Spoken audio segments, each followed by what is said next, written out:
Voilà, mes amis, on va reprendre les secrets du Zohar et on va commencer par le premier mot de la Torah, Bereshit.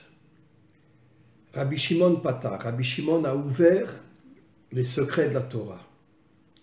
Anitzanim niru ba'aretz, val derech hasod, et Nitzanin, c'est en vérité tout ce qui va pousser sur la terre. Et les Nitzanim da Uvda de Bereshit, c'est la création du monde. Ze Maase Bereshit, Rotze lomar she'em Chagat anikraim Maase Bereshit. Chagat, c'est quoi? Chesed, Gvura, Tiferet. Tout le travail de Dieu dans ce monde qu'il va confier à l'homme, c'est de créer l'unité dans ce monde. Chesed, c'est la bonté. Gvura, c'est la force et la rigueur. Et Tiferet, qui est l'unité, arrive à unir la bonté et la rigueur. C'est ce qui se passera au moment de la délivrance finale, où même s'il y a des peuples rigoureux, des peuples bons, il y aura un amour et un respect inimaginable entre les peuples. Les fiches Otziatam à Bina Nikret Bereshit. La Bina s'appelle Bereshit. C'est la Bina qui a donné naissance à la bonté, à la rigueur et à l'unité Tiferet qui arrive à unir la bonté et la rigueur. Velachen Nikraim Chagat. Les ficheem tsamchu veyatsu me'abina, she'i bechinat eretz ha'elyona amotzia prachim vedeshaim. La bina, c'est la terre d'en haut, parce qu'en vérité, la terre d'en bas est matérielle, c'est la malchut. La terre d'en haut, c'est la bina. La bina a sorti la bonté, la rigueur et l'unité. Et c'est comme ça que finalement, la bonté, la rigueur et l'unité, quand ils se sont unis, ils ont créé la malchut, le monde matériel, comme on va le voir. Pirouche nidgalu be malchut anikret eretz. La malchut, c'est le monde matériel. Yatsu me abina venidgalu be malchut. Ces trois forces, ces trois attributs divins sont sortis de la Bina et ont créé la Malchut. Beyom Ashlishi, le troisième jour. Shu keneged a Tiferet shilgale beyom Ashlishi. Tiferet, Chesed, premier jour. Gvura, deuxième jour. Tiferet, troisième jour. Et Tiferet, c'est l'unité entre le premier jour et le deuxième jour. Et c'est là que quand Tiferet est arrivé à unir la bonté et la rigueur, c'est à ce moment-là que Tiferet a créé la terre, a créé la Malchut. Kemo shekatuv beyom ashlishi shel maaseh bereshit, c'est le troisième jour que la terre a été créée. Ainu eretz ha'elyona shia bina otzia deshe she'em chagat, la bina qui est la terre d'en haut, qui est une terre, bien sûr, une terre spirituelle, a créé, en vérité, le monde d'en bas. Pirouche et Iru Chagat be Malchut anikret eretz hatachtona. Et Chagat, le chesed, la rigueur et la bonté et l'unité ont éclairé la terre. Mais comme on va le voir maintenant, à cause de la faute de Adam et Chava, la terre est complètement tombée, elle est tombée entre les mains des méchants, et il y a énormément de clipotes, c'est-à-dire énormément de mal dans ce monde, jusqu'à la délivrance finale, jusqu'au Mashiach, qui ramènera la Malchut vers Dieu. Alors, Et Azamir Igia, Dayom Revi, le quatrième jour, Arvi Shu Kenegeda Malchut, et par rapport à la Malchut. Comme on le sait, avant de devenir roi, David est parti à Hebron. Il s'est lié à Abraham, la bonté, à Yitzhak la rigueur, Yaakov l'unité, et David représentait la Malchut. Et donc, ces 4 attributs divins, le 4e jour, c'est la Malchut, ces 4 attributs divins représentent d'une certaine manière tout le travail de l'homme dans ce monde, de créer l'unité dans la Malchut, de créer l'unité dans le monde matériel. Il peut y avoir des peuples qui sont bons, des peuples qui sont rigoureux, mais le Mashiach fera tout pour créer l'unité entre les peuples.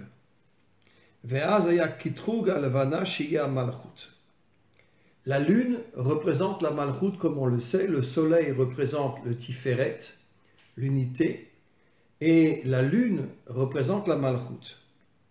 Mais qu'est-ce qui s'est passé? On sait que la lune, la lune, le 15e jour, est entière, mais avant et après, elle a une toute petite lumière. La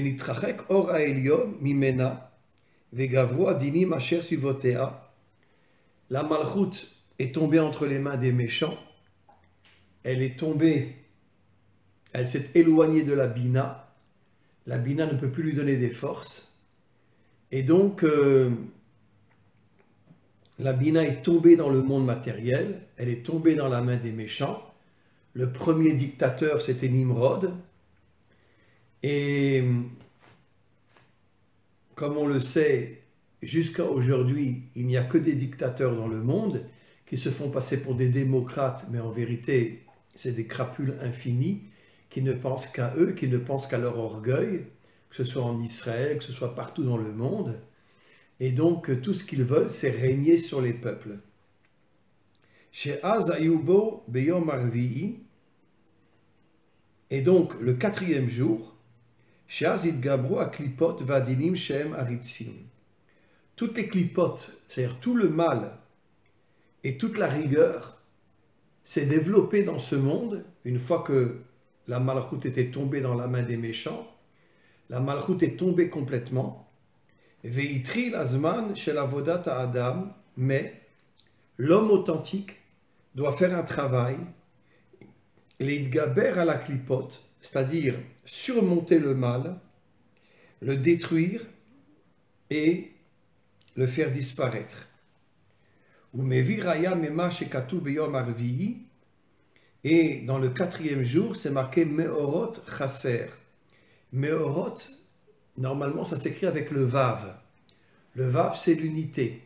L'unité entre la lune et le soleil. Mais il manque le Vav pour bien nous faire comprendre que finalement, Sheulachon Mara avec Lala, que depuis des millénaires jusqu'à la délivrance finale, ce monde est dans le mal. Rotzelomar al-yede shenechsar unitmaet or alvana, sheya malchut. La malchut, c'est la lune, et la lune, c'est complètement anéanti, puisque jusqu'au 15e jour, c'est une petite lumière. Après le 15e jour, c'est une petite lumière. Idgabru aklipot agormim lebne adam lachto. Tout le mal qu'il y avait dans le monde a fait tomber l'homme. Bien sûr, il y a quelques tzadikim, il y a quelques hommes authentiques qui ne tombent pas, mais la grande majorité des hommes, à cause de tout le mal qu'il y a dans ce monde, la débauche, la corruption, l'idolâtrie, ils sont tous tombés. Chez Zegorem Klala ou Mahara Be'olam, et la malédiction est venue dans ce monde. La malédiction, c'est les guerres, c'est les épidémies, c'est les maladies. Ve'kol hator dayom chamishi. Kol hator, c'est-à-dire la voix de l'oiseau, c'est le 5e jour. Et qu'est-ce que c'est l'oiseau en vérité? C'est l'union entre la Bina et la Malchut. Parce que l'oiseau monte dans le ciel et il descend aussi sur la terre. Et qu'est-ce que cela signifie? L'oiseau est le seul animal qui arrive à unir justement le monde d'en haut avec le monde d'en bas. La Sot Toldot Rotzelomar, qui a Nave Mevashlim et השפע של מים העליונים, שהם זרע קודש ומשפיעים אותו ביסוד כדי שימסרו למלכות. Donc l'oiseau est en vérité un symbole qui unit le monde d'en haut et le monde d'en bas. Et donc, comme on le sait, quand un homme était très malade, il prenait deux oiseaux, un qu'il envoyait dans le ciel et un autre qui posait sur la terre, pour bien nous faire comprendre que l'oiseau unit le monde d'en haut avec le monde d'en bas. On continue. Dayom Hashishi, le sixième jour, c'est le Yesod, c'est-à-dire la pureté sexuelle. Ubo nivra Adam Arishon, Valyedeze Yuchal le Kabel Shefa. Et donc, avant de fauter, l'homme a été créé, ainsi que la femme a été créée, et l'homme est le Yesod, c'est-à-dire que avant que sa femme ne tombe complètement, à ce moment-là, l'homme et la femme étaient un couple parfait, et Adam ne cherchait pas à tromper sa femme, Chava ne cherchait pas à tromper son mari, mais malheureusement, comme on va le voir, le serpent, c'est un code, c'était en vérité, dit le Talmud, un homme d'une beauté inimaginable, qui était en vérité un démon, qui était déguisé en homme, et il a fait tomber Chava, il a eu des rapports avec Chava, et c'est comme ça que finalement Chava est complètement tombée. Après, elle a fait tomber son mari, et l'humanité tout entière est tombée. Alors, Deave atid le migdam asia lishmiya, mifi shaya atid lagdim naase le nishma. Ici, le Zohar dit quelque chose d'absolument extraordinaire. En vérité, naase venishma, l'action est plus importante que la parole. Pourquoi? Parce que l'homme a été créé pour l'action. C'est quoi l'action? Ça veut dire que se soulever contre tout le mal qu'il y a dans ce monde, chasser tout le mal qu'il y a dans ce monde et recréer les peuples d'une manière authentique, d'une manière pure, d'une manière vraie. Mais malheureusement, le Naaseh et le Nishma, l'action et la parole, n'ont pas pu se dévoiler dans le monde parce que finalement,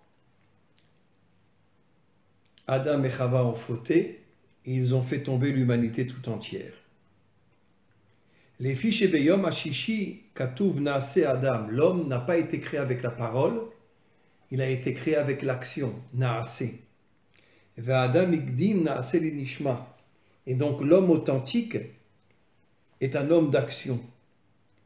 Les fiches Asod, qui Asod Ashmiya ou Bebina, Vesod Asiya ou Bemalchut.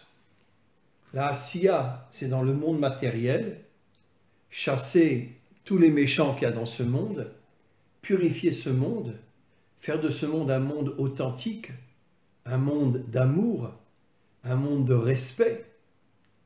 Mais finalement, une fois qu'Adam et Chava ont chuté, la grande majorité de l'humanité a chuté aussi, et donc automatiquement, les quelques tzadikim, les quelques justes qu'il y a dans ce monde, n'arrivent pas à transformer le monde, et donc il n'y a que le Mashiach qui arrivera à monter une armée, dont la majorité seront des Bnei Adam, les 70 nations adamiques, et il se battra contre tous les méchants.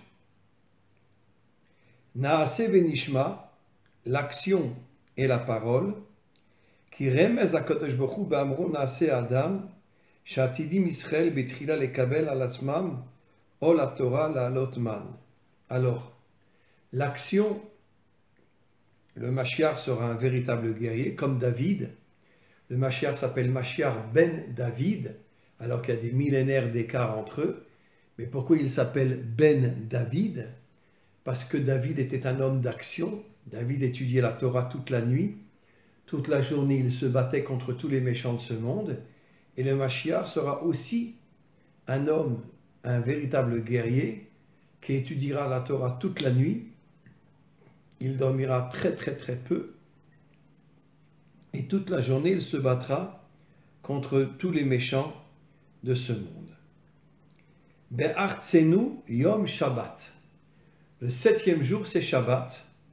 Be'artzenu, la terre. Alors pourquoi?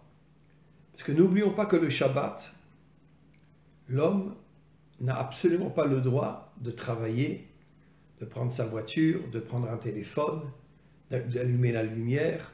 Tout il doit préparer avant le Shabbat pour élever la terre vers le Keter.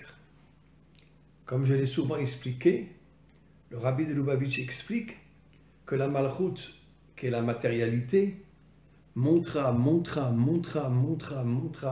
jusqu'au Keter, Keter Malchut. La Malchut recevra la couronne, puisque le Keter c'est la couronne, et à ce moment-là, jusqu'à présent elle n'a pas de couronne, elle est entre les mains des méchants, et elle recevra sa couronne pour justement revenir vers Dieu, et Dieu sera le seul dirigeant de ce monde. Shei Dugmat Eretz HaChaim. En vérité, le Shabbat, c'est le monde de la vie. Pourquoi le monde de la vie? Parce que on ne touche plus du tout à la matérialité le jour du Shabbat. Et donc, j'espère qu'il y a aussi des Bnei Adam qui font Shabbat et qui ne touchent pas à la matérialité. Sheu Olam Haba, Olam HaNeshamot, Olam HaNechamot. Shekol Elu Em Knuya la Bina, She'amalchut Dome la Bina, Beze, Kemo She'abina Otzia et Partzufezun. Velachen Nikrat Eretz HaChaim. Et donc c'est la raison pour laquelle le Shabbat s'appelle Eretz HaChaim, parce qu'il monte la Malchut jusqu'au Keter, et le Keter donne la couronne à la Malchut, et la Malchut revient à Dieu. Ça n'existe que le Shabbat, bien évidemment, et le Mashiach arrivera à redonner véritablement la Malchut à Dieu, et à ce moment-là, il y aura une construction inimaginable entre les peuples, l'unité entre les peuples, entre Israël et les nations. J'avoue qu'aujourd'hui Israël est détesté parce que ces pourritures de Romains ont fait croire que c'est nous qui avons crucifié Jésus, alors que Jésus n'était pas un chrétien, Jésus était un juif. Il voulait même monter une armée pour se battre contre les Romains, mais tout ça est caché. On nous fait croire que c'est nous qui avons tué Jésus, alors que la crucifixion est un supplice romain, c'est pas du tout un supplice juif. Et aujourd'hui, des milliers et des milliers, des centaines de milliers, des millions de chrétiens croient que c'est nous qui avons tué Jésus, et c'est pour ça qu'ils nous détestent. Mais le Mashiach expliquera qu'en vérité, que c'est pas nous qui avons tué Jésus, c'est les Romains qui l'ont tué. Et à ce moment-là, le monde entier découvrira que Israël n'a pas tué Jésus. Je répète encore une fois, Jésus était un juif à 100%. Tout ce qu'il a écrit, c'était en hébreu. Mais quand les Romains sont venus, ils ont découvert l'écriture de Jésus. Ils ont tout brûlé. Ils l'ont fait passer pour un chrétien, qui est le plus grand des mensonges de la terre. Jésus n'était pas un chrétien, Jésus était un juif à 100%. Et donc, aujourd'hui, on croit tous que Jésus est un chrétien, mais c'est le plus grand mensonge de la terre. Et donc, Be'ezrat Hashem, on va terminer ce cours en expliquant que nous devons faire des efforts dans ce monde. Naaseh ve'nishma, l'action est avant la parole, afin de créer un monde nouveau, afin de créer un monde propre. Amen ve'amen.